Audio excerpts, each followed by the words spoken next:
The sun was sinking behind the red cliffs when Ethan Cole guided his horse through the dusty trail. The air was heavy with the scent of sagebrush and the fading warmth of another long day in the west. His ranch stretched for miles across the land, empty, quiet, and lonely. Ever since his wife had passed away 3 winters ago, Ethan had learned to live in silence. He worked from sunrise to nightfall, spoke only to his horses, and trusted no one. As he approached the wooden gate, something unusual caught his eye. Near the edge of the fence, beside a broken wagon wheel, a figure lay still in the dirt. Ethan slowed his horse and squinted.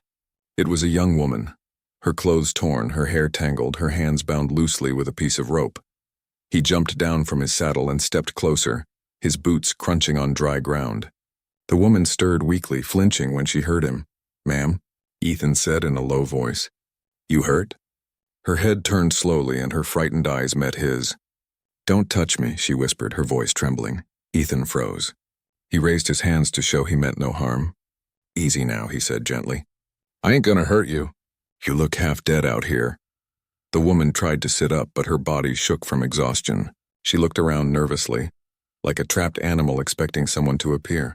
"Please," she said, "just let me go." "I'll walk," Ethan frowned. "You won't make it half a mile in that state. There's nothing but desert till the next town. You need water and food." "I don't need help," she muttered, turning her face away. He could see her hands trembling. Her wrists were bruised and her lips were cracked from the sun. Something inside him tightened. Not pity, but a quiet ache. He knew what fear looked like. He'd seen it in his own mirror too many times. "All right," he said softly. "I'll keep my distance, but at least take some water." He placed his canteen on the ground between them and stepped back. For a long moment she didn't move. Then with hesitation she reached out and grabbed it, drinking carefully as if she expected him to snatch it away. Ethan waited until she finished. "You got a name?" The woman's eyes darted up. "Lena," she said quietly. "Well, Lena," he replied, "you can rest at my place till you're strong enough to move on." "No questions asked." She shook her head quickly. "No, I can't go anywhere near people." "There's no people," he said. "Just me, some cattle, and the wind. You'll be safe there." For a long moment she stared at him, weighing his words. Finally she nodded slightly, too weak to argue further. Ethan untied his horse and helped her up, careful not to touch her skin. He offered his arm, but she refused it, staggering a few steps before finally leaning against the saddle. The ride back to the ranch was silent. The sky turned purple and gold, and the air cooled as crickets began to sing. Ethan kept glancing at her from the corner of his eye. She looked young, maybe in her 20s, but her eyes held the weight of someone who had seen too much. When they reached the ranch, he helped her down gently. "You can sleep in the spare room," he said, leading her toward the small wooden cabin beside the barn. "It's clean. There's a bed and a blanket." Lena followed him reluctantly. She moved slowly, limping a little. When she saw the simple bed inside, neat with a folded quilt, her eyes softened for a brief moment. "You live here alone?" she asked quietly. "Been that way for a while," Ethan replied. He lit a lantern and placed it on the table, its warm light filling the small room. "There's stew in the kitchen if you're hungry." She hesitated, then nodded. When she sat down at the table, Ethan set the bowl in front of her and stepped outside, giving her space. He leaned against the porch railing and watched the stars come out one by one. Something about this night felt different. The silence didn't feel so empty anymore. After a while, Lena appeared at the doorway. "Thank you," she said softly. "For the food," he nodded. "You're welcome. Get some rest. Tomorrow you can tell me what happened, or if you want to." Her face tensed again. "I don't want to talk about it." "That's fine," Ethan said. "You don't have to." She hesitated, then went back inside. Ethan stayed outside until the lantern dimmed. That night, sleep didn't come easily. He kept thinking about her, the fear in her eyes, the way she flinched at every sound. Whoever had tied her up and left her out there had broken something inside her. He didn't know who she was running from, but he knew one thing. No one deserved to be left like that in the cold desert.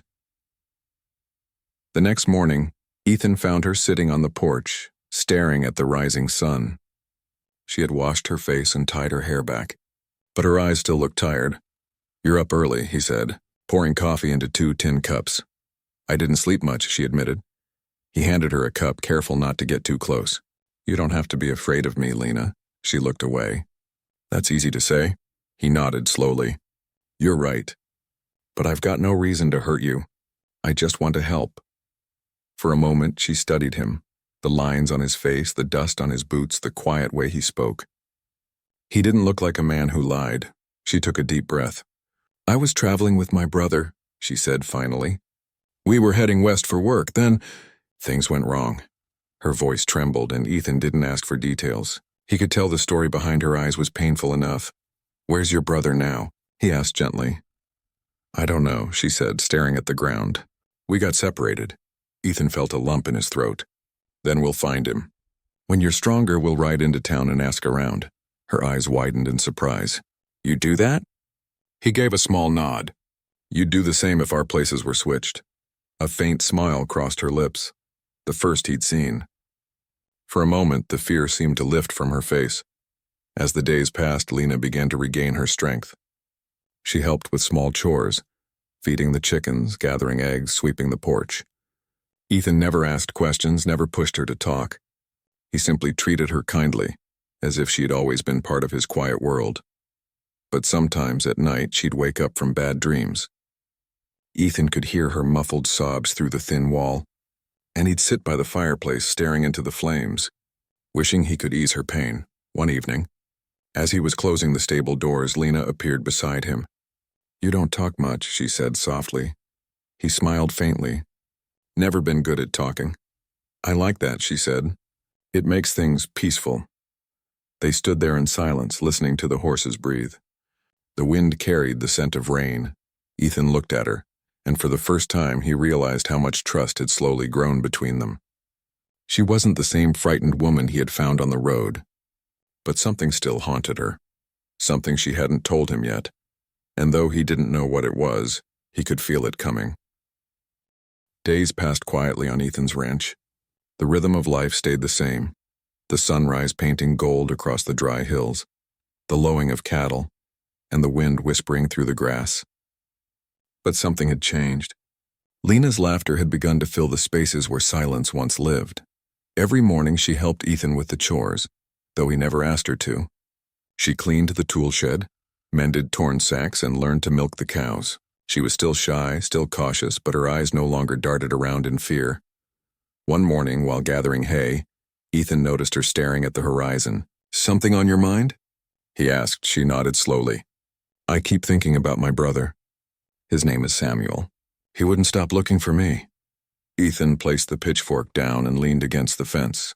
Then we'll head to town tomorrow, he said. See if anyone's seen him. Lena looked surprised. You mean it? Of course, he replied. It's time you got some answers. The next morning they rode out early. The trail to town was long and dusty, winding between hills and riverbeds. Lena rode silently, her hands tight around the reins. Ethan glanced at her every now and then, seeing the determination in her face. When they reached the small western town of Dry Creek, people stopped to stare. It wasn't often Ethan came into town, and even rarer for him to bring company. They tied their horses near the saloon, and Lena's eyes darted around nervously. Ethan noticed and spoke gently. You're safe here. Nobody's going to harm you. She nodded but stayed close to him as they walked to the sheriff's office. Inside, Sheriff Dugan, a stout man with a silver mustache, looked up from his desk. Ethan Cole, he said, standing. Been a while. What brings you here? Ethan took off his hat. We're looking for someone. A young man named Samuel, last seen traveling west. The sheriff scratched his chin and reached for a notebook. Can't say I've seen that name lately, but there was a boy matching that look. Been asking about a missing sister a few weeks back. Said she disappeared near Willow Creek. Lena gasped softly. That's me, she said. Did he leave a message? Anything? The sheriff nodded. He said he'd head toward Canyon Ridge looking for her. That was about 10 days ago. Lena's eyes filled with tears. He's alive, she whispered. Ethan smiled faintly. Then that's where we'll go next. Before they left, the sheriff looked at Ethan. That girl's been through something, hasn't she? Ethan nodded quietly. She's stronger than she looks. They rode back to the ranch as the sun began to set, painting the land in warm orange. For the first time since Ethan found her, Lena smiled with real hope. Thank you, she said softly. For everything. Ethan glanced at her and smiled. You don't owe me thanks, Lena. You just keep holding on. That night, after dinner, Lena sat on the porch watching the stars. Ethan joined her, sitting a few feet away so she'd feel safe. The air was cool and the crickets sang softly. She turned toward him and said, I never thought I'd meet someone like you. Everyone I trusted before, they either lied or left. But you didn't ask for anything. You just helped. Ethan stared into the distance. Maybe because I know what it feels like to lose everything, he said. My wife passed some years back. I almost gave up. The ranch kept me alive and kept me busy, but I stopped living, Lena, until you showed up. She looked at him, her eyes softening. You saved me, Ethan, but I think we both saved each other. They sat in silence after that. The world around them seemed calm, like the land itself had exhaled. The next morning, they prepared for the journey to Canyon Ridge. It was a rough trail, and they packed lightly: bread, jerky, water, and a small blanket. Lena insisted on helping with everything. She looked stronger, more confident, and Ethan couldn't help feeling proud of her courage. They rode through rocky paths, crossed shallow streams, and camped under the open sky. At night, they took turns keeping watch. Around the fire, Lena finally opened up. I was scared that night when you found me, she said softly. I thought you were like the others. The ones who took our wagon, hurt my brother, and left me tied there. Ethan listened quietly, his heart heavy. But when you didn't touch me, when you just left that water bottle near me. She smiled faintly. That's when I knew I could trust you. Ethan said nothing, but his eyes glimmered in the firelight. No one deserves to live in fear, Lena. Not while I can help it. The next morning, the sun rose over the ridges, lighting the path ahead. When they finally reached Canyon Ridge, they spotted smoke rising from a small camp down below. Ethan signaled for quiet, and they carefully approached. A young man was sitting by the fire, repairing his boot. When he heard the horses, he turned him and froze. His eyes widened. Lena? Lena gasped, slid off her horse, and ran toward him. Samuel. They hugged tightly, both crying and laughing at once. Ethan watched from a distance, a faint smile touching his face. The world suddenly felt right again. Samuel looked up at Ethan. You found her? Ethan nodded. She found herself mostly. I just gave her a place to rest. The young man stepped forward and offered his hand. Thank you, sir. You don't know what this means. Ethan shook his hand firmly. You take good care of her. She's tougher than she looks, but she deserves peace.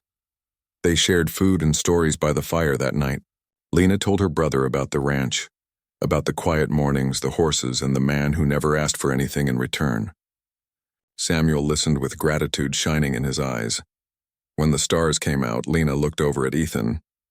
What will you do now? She asked. He smiled faintly. Go back home. The cattle won't feed themselves. Will you be all right? She asked softly. Ethan nodded. I've been all right for a long time, but it'll be quieter without you. Lena hesitated, her eyes glistening. Then maybe we'll visit, once we find a place to settle. I'd like that, he said. The next morning, as the sun broke over the hills, Lena and Samuel prepared to leave. Ethan helped them pack the supplies, tying the last strap on their horse. When Lena turned to him, she looked different. No longer the frightened woman he'd found in the dirt. She stood tall, strong, and hopeful. Thank you, she said quietly, for believing I was worth saving. Ethan met her gaze, his voice low but steady. You always were. You just needed someone to remind you. They said goodbye at the ridge. Ethan watched them ride off until they were just specks on the horizon. Then he turned his horse and started back toward the ranch. The trail felt longer this time, the air a little emptier. But as he reached the gate and saw the land stretching out before him, he felt peace. He had done what was right, and somehow that filled the silence better than words ever could. That evening, as he sat by the fire, the same old stars shone above. He thought of Lena and Samuel somewhere out there finding their way. He smiled to himself. Maybe life had a strange way of giving second chances, not just to those who were lost, but to those who had forgotten how to care. Ethan poured himself a cup of coffee and leaned back in his chair. The wind moved gently through the open window, carrying a soft whisper, almost like a voice saying thank you. He closed his eyes and listened. For the first time in years, he didn't feel alone.